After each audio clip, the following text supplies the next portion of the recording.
Thank you for joining us on Republic TV and on the biggest story tonight. Here's a question that everyone is asking and wondering whether there is an outside role, an outside hand. Yes, the Hindenburg report was published from America, but is there more to whatever's been happening in India vis-a-vis the BBC, the Hindenburg report, and now whatever's happening with Adani?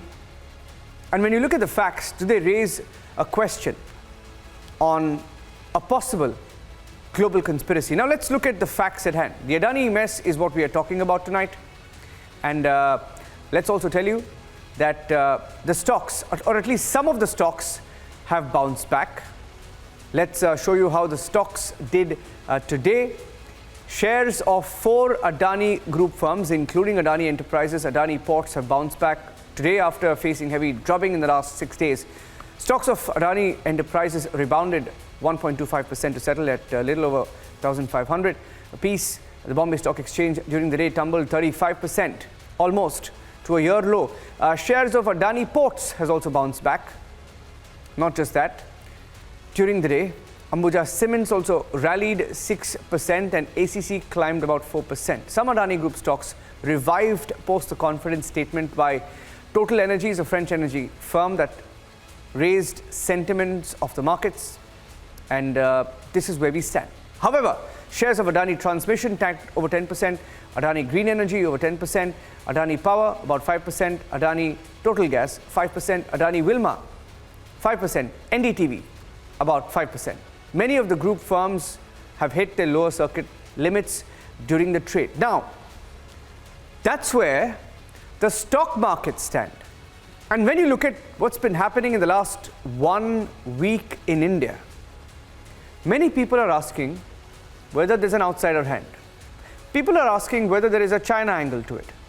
Let's look at the China angle and let's discuss where does China come into the Adani story. Factor one, and these are just factors, we are not saying China is responsible. We don't know whether China is responsible. China could be responsible or China may have a hidden hand. But here are some factors of the story that we know so far. Factor one, China is reopening now after 3 years of a COVID cloud. Today, in the last 1 week, China has begun to open up. Factor number two, Chinese exports have hit a new low. And Chinese investment bodies, Chinese foreign ministry, Chinese government authorities are admitting that imports and exports particularly are a huge problem. Even imports of Chinese chips are taking a beating. Most global countries, powers who do it, don't want to export to China anymore. Let's look at factor number three. Nations led by America, some countries in Europe, Netherlands included, want to stop supplying chips to China. They've gone on record, and in the last 1 week, there has been a deliberate attempt and a conversation globally to stop sending chips to China. Factor number four, China has huge interests in port projects, something that Adani has been making a breakthrough in. His group, his companies have been making a breakthrough in getting ports, strategic ports. And factor five, Chinese firms are vying for key global mining projects where Adani has made a big breakthrough, especially in countries like Australia, where China has a huge role to play. Factor number six, Chinese markets have bounced back in the last 1 week. They're headed for a bull market. They've been doing extremely well. At a time when Adani, of course, is facing the rout in India, and many companies are, while being wary about Adani, perhaps looking at similar Chinese firms. Factor seven, Adani Group is making headway in nations where China has a strong hold. Factor number eight, China has been eyeing projects that Adani has now bagged because China was dealing with issues of its own. Now, these are some factors vis-a-vis Adani and China. Now, let's look at the timing of the China angle, right? It comes at a time when India has won over the world with its G20 presidency and the manner in which it's taken over its responsibilities. Most countries are in awe of India's leadership. IMF included, saying that India is going to be the fastest growing economy. We've beaten China to it. Our growth figures, projections way above China. And we have made strategic gains in countries like Sri Lanka and Bangladesh, especially in the last few months when China was in the dumps. We've done it. Key port projects as well. Now, that's the China angle. Now, when you look at the noise made in the last 1 week, does it add up to the reality, the truth about the exposure to Adani firms and the claims being made by the opposition? Let's look at the facts on the show. The exposure to Adani, let's look at it. The SBI exposure to Adani, SBI issued a statement today saying that the exposure is just 0.9% of the overall loan book. Exposure, the equity is about 27,000 crore. Now let's look at the LIC exposure. LIC exposure to Adani is less than 1% exposure of the total investments made. Total exposure is at about a little over 30. I'll just correct that figure. It's not 56,000 crore, but it's a little over 35,000 crore. So we'll fix that. Now, when you look at that, both SBI and LIC, by the way, have allayed fears, saying that there's absolutely no problem. They're not seeing a problem in Adani firm investments. Now, the finance secretary earlier, and these are his words, he called it a storm in a teacup. What did he say? He said the market turmoil is just a storm in a teacup. He said India's public financial system is robust. No matter the noises being made, what people are tweeting, what people are saying, what the opposition is saying, stock market movement is not the government's concern, is what the finance secretary said, saying that necessary action is being taken by India's regulators, adding that public financial institutions are robust. And this comes on the back of the statements being made by SBI, Bank of Baroda, and some other banks that had a significantly large exposure to the Adani group, saying that there is no concern from financial stability viewpoint and that the government's own macroeconomic policies are pretty sound. They all are speaking on record. So the opposition, which has been asking for the banks and the regulatory bodies to be going on record, putting out numbers, the numbers are out there. The SBI has put out the numbers, the LIC has put out the numbers, and even the financial secretary has said what he had to. And some global agencies, for example, Fitch Ratings issued a statement this morning. They put out their analysis saying that there is no impact. They said there is no immediate impact on Adani entities and that there is no material changes to cash flow forecast and that there is no near-term significant offshore bond maturities for Adani. So basically, in all, if you look at what's been happening today, and it's correlating with what's been happening in the markets as well, some of the Adani Group stocks have rebounded, and this comes on the back of SBI, LIC and all the banks, and including agencies like Fitch coming on record, and companies like Total Energy that have exposure with or partnership with Adani Group, saying that they're not really worried. Let me go across to Abhishek at this point before we go across to more details of what the story involves. Abhishek, some questions being asked. People have been speculating about it, about a possible conspiracy. But the truth is, I mean, we can't peddle theories. But we certainly know who gains if Adani falls, right?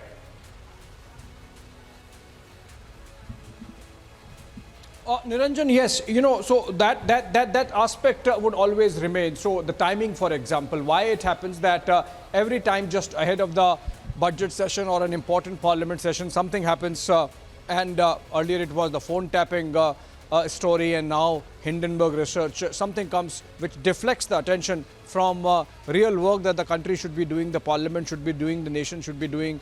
And also remember, this Hindenburg research comes in the backdrop of the fact that everyone from IMF to World Bank, they are calling India a bright spot in an otherwise very gloomy global economic scene. So that aspect remains. Also, there might be some internal linkages to the conspiracy theory, if you will.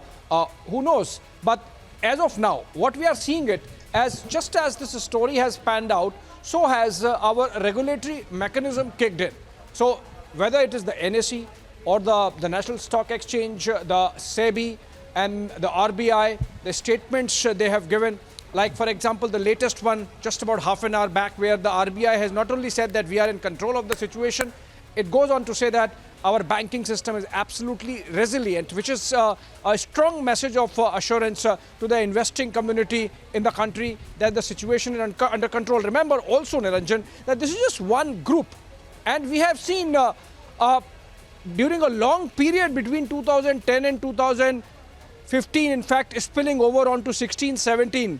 The twin balance sheet crisis, for example, that really ailed our banking system, the huge mountain of NPAs, the entire issue of the profligacy of 2009 to 2014 period affecting the corporate balance sheets. It was not just one group, it was the entire sector, entire economy, a great area of our economy. And yet, we have been able to successfully overcome it over the last 5-6 years and made the sector of banking and finance and the industry not just resilient, but really raring to take a go at the world scene, on the world scene. In that backdrop, if the Hindenburg research came as a pinprick, or it was aimed at, if you go by the objectives of the authors of the Hindenburg research report to bust the Adani balloon, even then, Niranjan, the fact of the matter is one group, irrespective of what position they have taken, with their CFO standing in front of the national flag, does not represent this huge country.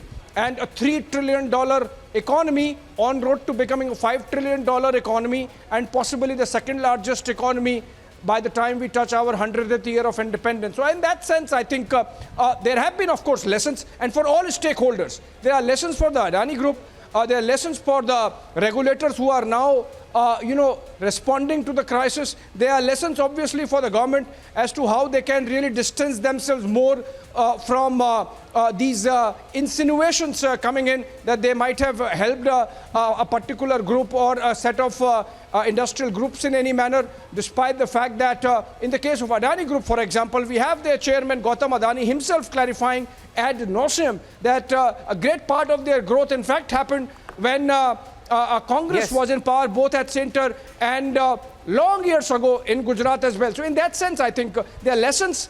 There would obviously be conspiracy theories, but for the time being, between all the reassurances that have come from these regulators, investors have some good takeaways.